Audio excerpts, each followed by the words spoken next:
Video like जरूर कर लीजिए और ऐसे वीडियो लगातार फ्री में पाने के लिए चैनल को तुरंत सब्सक्राइब कर लीजिए और बेल आइकन को जरूर टैप कर लीजिए ताकि आगे भी सारे वीडियो आपको मिलते रहे। यूट्यूब में फॉलो करते हैं तो प्लीज ये वाला फ्री टेलीग्राम चैनल जरूर ज्वाइन कर लीजिएगा। सारे नोटिफिकेशन सारे अपडेट यहीं पे आते हैं, ध्यान रखिए। नमस्कार साथियों, स्वागत है आप सभी का स्टडी फॉर सिविल सर्विसेज में। ये है हमारी वर्ल्ड ज्योग्राफी क्लास और वर्ल्ड ज्योग्राफी क्लास में जो आज का हमारा टॉपिक है वो है विश्व की प्रमुख नदियाँ। इससे पहले हमने इस पूरे के पूरे जो लिस्ट है इसको देखा था। आज हम आगे बढ़ेंगे। देखिए पहला पॉइंट, डॉन नदी पश्चिमी रूस के टूला से निकलकर एजोव सागर में गिरती है। देखिए ये वन लाइनर फॉर्म में है और पेपर में इसी तरीके से ही या तो ये पूछा जा चुका है या फिर पूछा जाएगा। बहुत ज़्यादा इसमें कोई अंतर आने वाला नहीं है, तो बस आपको जिस तरीके से मैं बता रहा हूँ उसी तरीके से ही पढ़ना है, ठीक है। ये स्टैंडर्ड PDF है, इसी को ही फॉलो करना है, ज़्यादा कुछ नहीं। चलिए, टेम्स नदी कोर्ट्स बोल्ट से लंदन होते हुए उत्तरी सागर तक बहती है। शेन नदी स्विट्जरलैंड के जेनेवा से होकर बहते हुए भूमध्य सागर के लियोन की खाड़ी में मिल जाती है। यूराल नदी दक्षिणी यूराल पर्वत से उद्गमित होकर कैस्पियन सागर में मिलती है। टिग्रिस नदी पूर्वी तुर्की में स्थित टॉरेस पर्वत से निकलती है। यह नदी तुर्की सीरिया से बहती हुई इराक में यूफ्रेटस नदी से मिलकर इराक के दक्षिणी भाग में स्थित बसरा के फारस खाड़ी में मिल जाती है। इसमें से ज़्यादातर पॉइंट हम एक बार पहले पढ़ चुके हैं, बट रिवीजन एक तरीके का। आगे देखो, सिर दरिया, अमू दरिया मध्य एशिया की महत्वपूर्ण नदियां हैं। यह मध्य एशिया के अलग अलग पर्वतों से निकलकर अरल सागर में गिरती हैं, ठीक है। आमूर, लीना और ओम नदी रूस में प्रभावित होती हैं। यह अपने उद्गमित क्षेत्र से उत्तर की ओर प्रभावित होती हैं, ठीक है, ध्यान रखना है। चलो आगे देखो, ठीक है, आगे देखिए।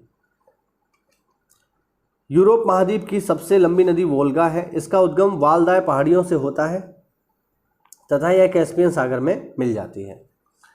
आगे देखिए, पो नदी इटली में प्रवाहित होने वाली एक प्रमुख नदी है। इस नदी को इटली की गंगा कहा जाता है। ध्यान रखना, पो नदी को बोलते हैं इटली की गंगा।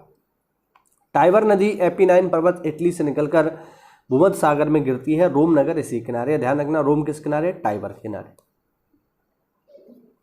एब्रो नदी स्पेन के कैटेब्रियन पर्वतमाला से निकलकर भूमध्य सागर में गिरती है। अफ्रीका महाद्वीप के पूर्वी भाग में प्रवाहित होने वाली विश्व की सबसे लंबी नदी नील एक अंतर्राष्ट्रीय नदी है। रवांडा, बुरुंडी, DR कांगो यानी democratic Republic of Congo, Kenya, Ethiopia, Sudan, south Sudan, Uganda एवं मिस्र नील के अपवाह बेसिन के अंतर्गत आते हैं। आगे देखिए, भूमध्य सागर में प्रवाहित होने वाली भूमध्य सागर में समाहित होने से पूर्व इस नदी बेसिन के जल का उपयोग 11 देशों के द्वारा किया जाता है। ध्यान रखना कि नील का जो पानी है उसे कितने देश इस्तेमाल करते हैं? 11। इसका उद्गम श्वेत नील यानी व्हाइट नाइल के रूप में मध्य पूर्व अफ्रीका स्थित विक्टोरिया झील से होता है। ये सारे पॉइंट हम पहले पढ़ चुके हैं। हालांकि नवीन अनुसंधानों में दक्षिणी रवांडा में किवू झील के निकट न्यू गम्बे वनों को श्वेत नील का उद्गम माना जा रहा है। यानी जो रिसेंटली रिसर्च हुई है उसमें ये माना जा रहा है कि श्वेत नील का जो एक्चुअल जो उद्गम स्थल है वो जो है वो कहाँ पर है? वो माना जा रहा है कि न्यू गंगवे वनों में इसका उद्गम स्थल है।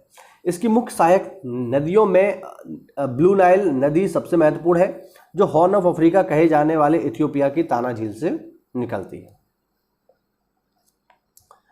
नाइजर नदी पश्चिमी अफ्रीका में फूटा जालान पर्वत से निकलकर गिनी की खाड़ी में मिल जाती है। अफ्रीका की लिम्पोपो नदी मकर रेखा को 2 बार काटती है। ये सारे पॉइंट हम एक बार पढ़ चुके हैं। कांगो नदी, जिसे जायरे के नाम से जाना जाता है, मध्य अफ्रीका में 4700 किलोमीटर की लंबाई में प्रवाहित होती है। यह विषुवत रेखा को 2 बार काटती है। इसका अपवाह क्षेत्र 40 लाख वर्ग किलोमीटर में है। जाम्बेजी नदी पर अवस्थित विक्टोरिया जलप्रपात प्रसिद्ध है। अफ्रीका में सबसे अधिक जल विद्युत का उत्पादन करने वाला करीबा बांध इसी नदी पर है। एशिया की सबसे लंबी नदी यांगटीसी है, जो चीन में प्रवाहित होते हुए प्रशांत महासागर में गिरती है। आगे देखिए, मैकांग तिब्बत के पठार से उद्गमित होकर चीन के यूनान प्रांत, म्यांमार, लाओस, थाईलैंड, कंबोडिया और वियतनाम से प्रवाहित होते हुए दक्षिणी चीन सागर में बहती है। सिंधु नदी पाकिस्तान में बहने वाली प्रमुख नदी है। अरब सागर में गिरने से पहले इसमें झेलम, चिनाब, रावी, व्यास, सतलज और काबुल नदियां आकर के मिलती हैं। सिंधु एवं उसकी सहायक नदियों से बहुत सी नहरें निकाली गई हैं, इसीलिए पाकिस्तान को नहरों का देश कहा जाता है। आगे देखो, श्रीलंका का दक्षिणी मध्यवर्ती भाग सबसे ऊंचा भूभाग है जो समुद्र तल से 1500 मीटर से अधिक ऊंचा है। इस ऊंचे भूभाग में तटीय मैदानों की ओर क्रमशः ऊंचाई कम होती जाती है। यह मैदान पश्चिम तथा दक्षिण पश्चिम में संकरा तथा उत्तर में अधिक चौड़ा है। यहाँ की नदियाँ सामान्यतः छोटी होती हैं जो उच्च भूभाग से बाहर की ओर अरीय रूप में बहती हैं। डैन्यूब नदी यूरोप की दूसरी सबसे लंबी नदी है। इसका उद्गम जर्मनी से होता है। यह काला सागर में जाकर मिल जाती है ना। मैंने आपको लास्ट क्लास में डैन्यूब के किनारे जो यूरोप की प्रमुख राजधानियां हैं उनके बारे में बताया था, है ना, और उसकी ट्रिक भी मैंने आपको बताई थी कि उनको किस तरीके से याद रख सकते हैं। स्विस आल्प्स पर स्थित रेन वाल्डहांड ग्लेशियर से निकलने वाली राइन नदी भ्रंश घाटी से प्रवाहित होते हुए उत्तरी सागर में समुद्र में मिल जाती है। यूरोप का सबसे व्यस्त अंतःस्थलीय जलमार्ग राइन नदी है। आगे देखिए, हिमानी झील इटास्का मिसिसिपी नदी का स्रोत है।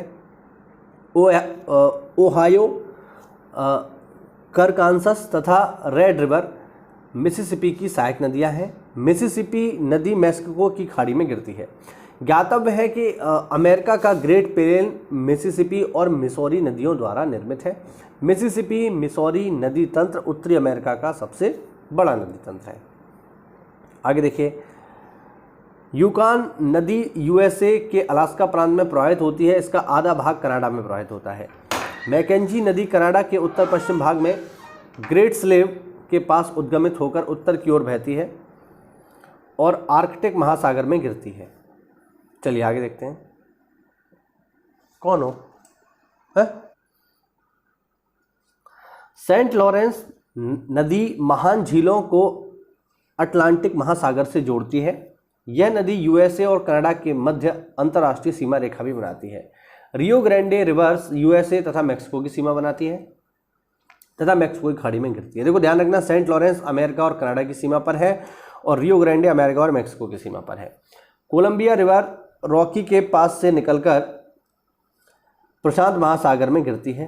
हडसन यूएसए के एडिरॉन डेक पर्वत से निकलकर अटलांटिक महासागर में गिरती है। दक्षिण अमेरिका के मध्यवर्ती मैदान का अधिकांश भाग ओरिनेको, अमेजन तथा प्लाटा नदियों की द्रोणी से बना हुआ है। अमेजन दक्षिण अमेरिका की सबसे लंबी तथा अफवाह की दृष्टि से संसार की सबसे बड़ी नदी है। ओरिनेको नदी 76.3% भाग वेनेजुएला तथा शेष कोलंबिया में प्रवाहित होती है। पराना रिवर ब्राजील तथा पैराग्वे की सीमा पर बहती है। यह ब्राजीलियन उच्च भूमि से निकलती है। आगे देखिए, ऑस्ट्रेलियाई महाद्वीप की सबसे प्रमुख नदी मर्रे और डार्लिंग है। मर्रे डार्लिंग की घाटी ऑस्ट्रेलिया का सबसे प्रमुख कृषि क्षेत्र है। साल्विन रिवर तिब्बत से निकलकर म्यांमार होते हुए 2815 किलोमीटर की दूरी तय करके अंडमान सागर में गिर जाती है। आमूर रिवर चीन तथा रूस की सीमा पर बहती है तथा प्रशांत महासागर में गिरती है। इरावदी को म्यांमार की जीवन रेखा कहते हैं। ये चीन के उत्तर में बहने वाली हवांगो नदी के जल में पीली मुलायम मिट्टी बहने के कारण इसे पीली नदी भी कहते हैं। ठीक है, और ये पॉइंट पेपर में आ चुका है साथियों। महाबेली गंगा कहाँ की है? श्रीलंका की सबसे लंबी नदी है। ध्यान रखना, पीसीएस में सीधे पूछा जा चुका है। और लास्ट में इसमें कुछ बेसिक फैक्ट और हैं, उन्हें और देख लो आप। जैसे विश्व की सर्वाधिक 5 सबसे लंबी जो नदियां हैं आपके सामने हैं। पहले नंबर पर है नील, फिर अमेजन, फिर यांगटीसी, फिर है मिसिसिपी और फिर है यानिसी अंगारा। ठीक है, इसमें बस ऊपर वाली आप याद रखो। ज़्यादातर देखिए सबसे इंपॉर्टेंट तो जो ऊपर वाली हैं वही हैं, नील है, अमेजन है, यांगटीसी है, इनको ध्यान रखना। ठीक है, तो ये हुआ आज का वीडियो। मिलते हैं अगली क्लास में, तब तक के लिए जय हिंद, जय भारत, वंदे मातरम।